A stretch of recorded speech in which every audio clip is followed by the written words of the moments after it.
magacayga saddexan waa Cadnaan Maxamed Ibraahim waxaan kamid ahay ardayda Soomaaliyeed ee nasiib ku yeeshay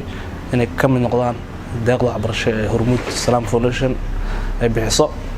waxaan kamid ahaa ardaydii sanadkii labaad ee 2020 ku guuleystay waxaan ku guuleystay kulliyadda beeraha waxaan dhigtaa jaamacadda Zamzam aan runtii waxaan dhameeyay 2018 oo sanad u horeysay Hormuud bilowdo sanadaas nafteed aadaan u daneeyay laakiin foomka iga buuxsamay darteed kamaan mid noqonin sanadkaas markay imay surugal inaan waxbarasho bilaabo ama jaamacad bilaabo xogaa duruuf iska jir danteed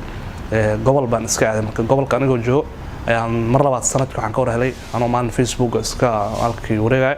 qof asxaabteyda kamid ah wuxuu soo sheegay arkay Hormuud ee ku balkii ogeysiinaysa ardayda Soomaaliyeed inay jirto fursad loo sameeyay ardayda Soomaaliyeed min gobol ilaa gobol sidaas ayaan ku ogaaday kadib waxaa jiray marka wax form oo electronic ah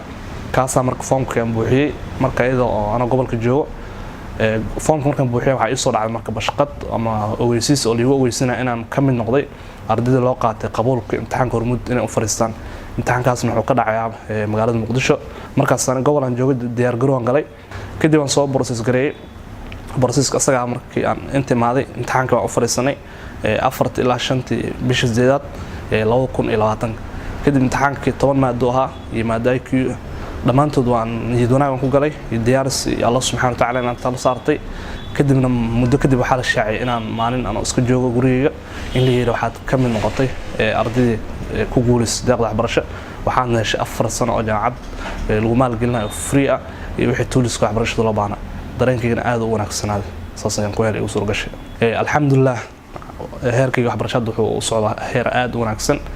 runtii waa dareemi kartaa deeqda waxbarasho marka ku guuleysay xayad September sanad dugsiyeedkii markaas ay furmayay sanadkii koobaad ee waxbarashada ayaa noo bilaawmay alxamdulillah bishii hadda naga dhamaatay June ayuu noo soo gabagabay imtixaankii hal sano aan isku soo cunay ilaahay mahadisi oo degan iyo jawi farxadeed buu noo soo dhamaaday